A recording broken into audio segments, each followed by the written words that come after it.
This is Positive Ashley, new mom, also certified full spectrum birth doula with a niche in postpartum, miscarriage, grief, loss, and labor and delivery.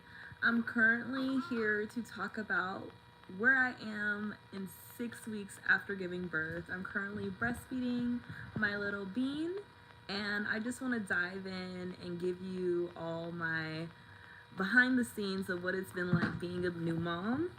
But in addition to that, sharing what sex after birth can look like. Now, first, I will say that this has been a journey for sure. This is me raw 6 weeks. And again, I still feel like I'm learning so much about being a mom, learning about my baby, and just adjusting to life. So I'm gonna honestly say that maybe since week 3, I was starting to feel, a little Jones in my bones, if you know what I mean. I never shared that with my mate because, for one, I was still spotting, and for two, like, I feel like we both have a nice sexual appetite, and I knew that if I started rocking the boat, the boat would probably tip over, and I was really trying to stay the course of not having sex up until my 6th week. Now, the reason why midwives and medical professionals say that we should not have sex until at least 6 weeks is because, one, the cervix is still sensitive and it's open after birth.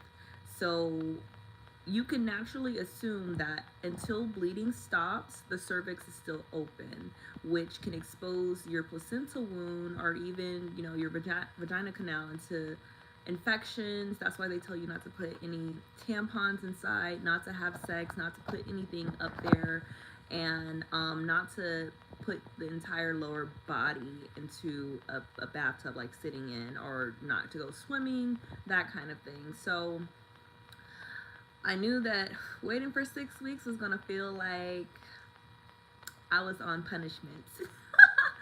So imagine having birth and 3 weeks into it, you want to be licked on, you want to be kissed, you want kissed down below, might I add, and you want to have sex, but you have to wait still. So I didn't tell my partner how I was feeling.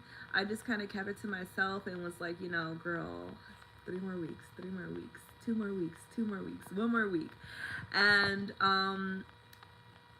at the end of the 4 weeks, I stopped spotting. So I was like, ooh, okay, I'm getting closer. I think I started spotting kind of like after the 2nd week, going into the 3rd, and then the 3rd week happened, and spotting turned into like not wearing any pads. I stopped wearing my little lady underwear pads, and I was like, okay, I know I'm getting close to like feeling back to myself.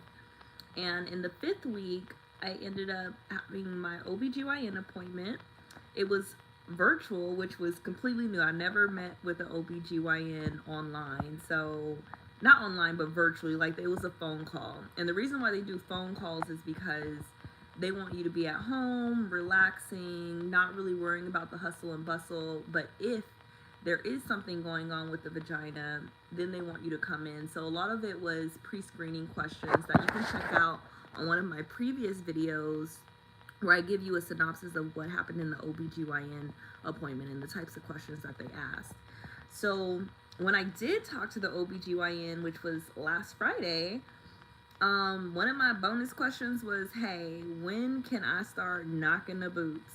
And she gave me the good to go. She was like, you're not bleeding anymore, which is a great sign that your placenta has healed, or it has completely scabbed up to the point, you don't have to worry about any infections, and we can be safe to say that the cervix is closed. And then the other reason why the OBGYN gave me the good to go to have sex after birth was because there was no signs of infection, so no yellow or green discharge. I can admit that the discharge that I did have was similar to the pregnancy discharge I was having. So, wet, no colors, and just feeling a little frisky. So she was like, yeah, you could have had sex. Some people even have sex after 3 weeks. So the fact that you waited this long, kudos to you. But if your body feels ready for it, if you're fiending for it, give it a go. But one precaution that she did give me was that if we start having sex and it feels irritating, it feels like it hurts, stop and then come in, because it could be a sign of infection.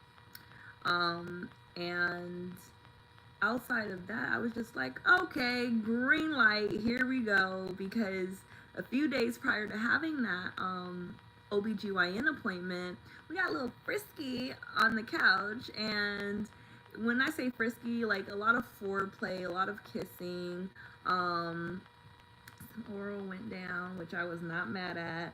But when we attempted to have sex, I was on top, and I already felt tight without any like fingering or anything like that. Hopefully this isn't too descriptive to the point that this gets banned off of YouTube. But I didn't feel, uncomfortable.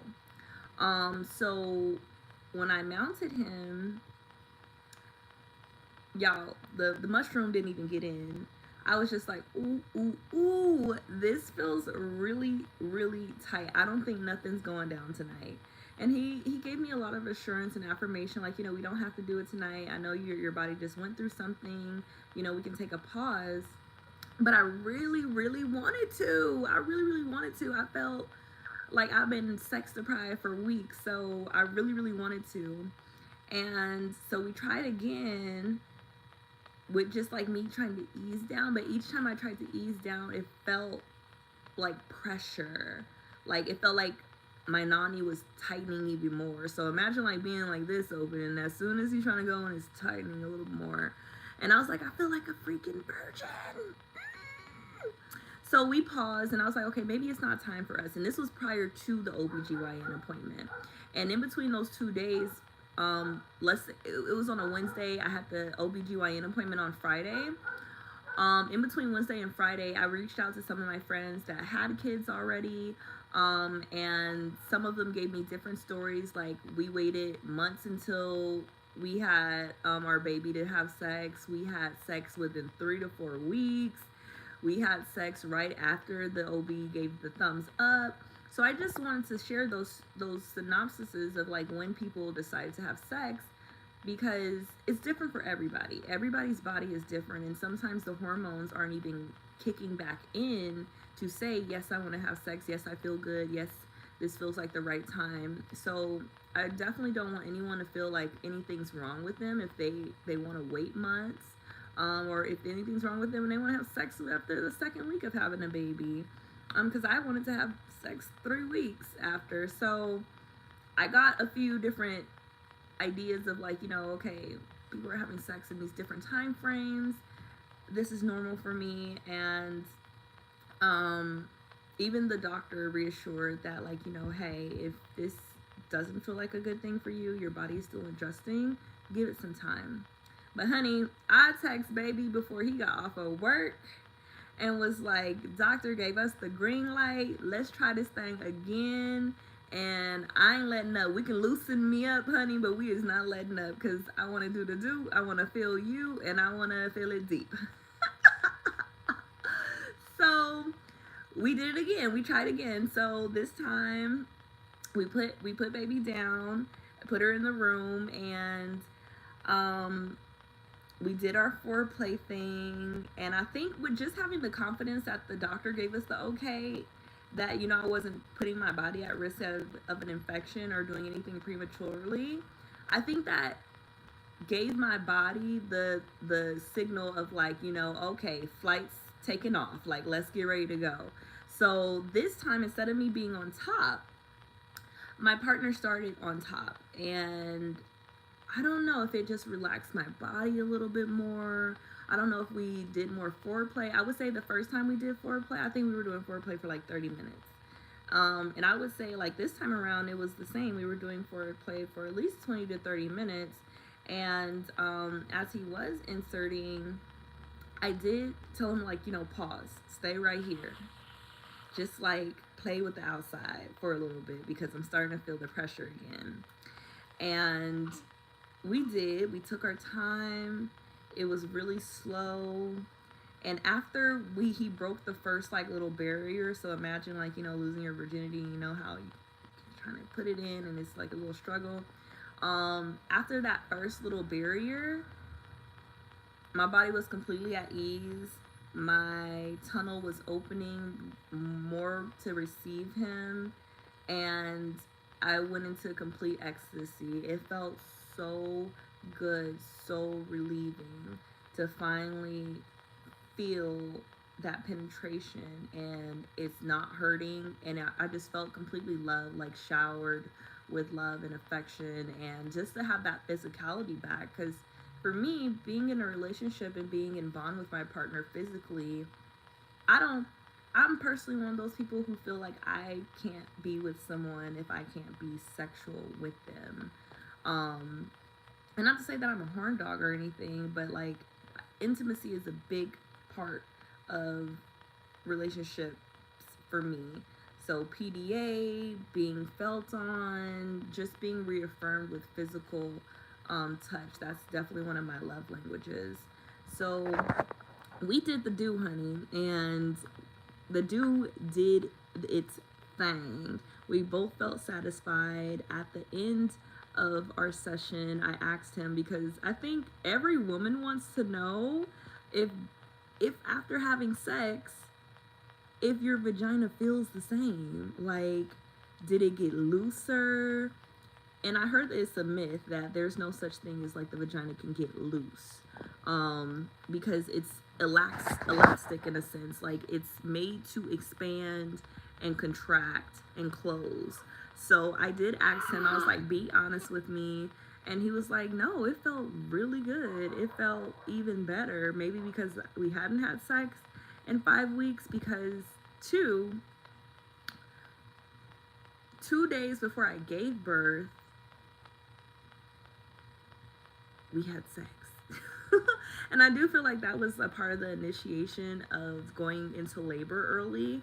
If you didn't know, like, not having contractions, having sex creates contractions, like safe contractions, because your body is opening and closing. So I believe that's what started my early labor. I gave birth at 37 weeks and 4 days, and I believe that that was one of the things that started, because after I had sex, I started bleeding for about 2 days, and then early in the morning, my water started breaking, and my partner actually was like, no more sex, because every time you have sex, you're bleeding, and I don't want you to have a miscarriage. But honey, I wanted that thing. Oh my gosh. So that's what sex had been like for me. We've had sex maybe twice since giving the green light. We've definitely wanted to have sex more, but having a baby and, like, trying to work in between the sleep cycles, and of course, because I'm breastfeeding and breastfeeding on demand, I'm more tired than he is. And so, just trying to work out. I see why parents have to schedule sex. I used to wonder all the time, like, why they live together? Why are they scheduling sex? Like, that just, you have to schedule everything around your kids. So I'm totally understanding at this point. So yeah, I wish and hope to have more sex in the future. If we could have sex every day, I would love that, because I feel like it is an amazing and endorphin to release from my body after being tense from, and when I say tense, it's from like breastfeeding and like hunching over. I'm still learning how to keep my my body in alignment instead of hunching over and hurting my back while breastfeeding. I love the endorphin of how sex just makes you a little bit more stress free. I love the physical connection and, the locking eyes, the making love aspect. And it just felt so good to have that reconnection. I feel like maybe both of our bodies were kind of tense over the past 5, 6 weeks because we hadn't had sex. And even though, cuddling is great, we kiss. The kissing is, I think, what initiated all of it, because kissing feels like sex to me. It feels like its own foreplay by itself. I've just been in bliss, and he's asking me to start taking it more, which means like tell him when I want it, or initiating the act. So I'm gonna have to start doing that. And yeah, I think we still have more exploring to do. I'm glad my vagina still feels the same. I didn't lose any wetness consistency. I've never had a problem with that to begin with. So I'm just happy that things are nice, right, and tight. My body is on schedule. It does not feel weird since I had sex, so it doesn't hurt afterwards. And I just want to hear some other people's perspective on what sex felt like for them after after having birth, or how long did you wait to have sex and why. I think everybody's different, but me as a doula, I would love to learn through you all as new parents, new moms, new dads, um, what those experiences have looked like for you, and what made your sex life enhance or change after birth. So this is my 6 week update. Today baby made 6 weeks. I'm excited what more I learn about myself and my body next week as the weeks continue, and I can't wait to continue updating you all. So stay tuned for the next Dear Diary. This is Positive Ashley, over and out. And if you say subscribe, you're going to get the update on what our virtual postpartum support group is going to look like. I can't wait to host this for you all. Subscribe, comment, and I will check in later. Peace and positivity.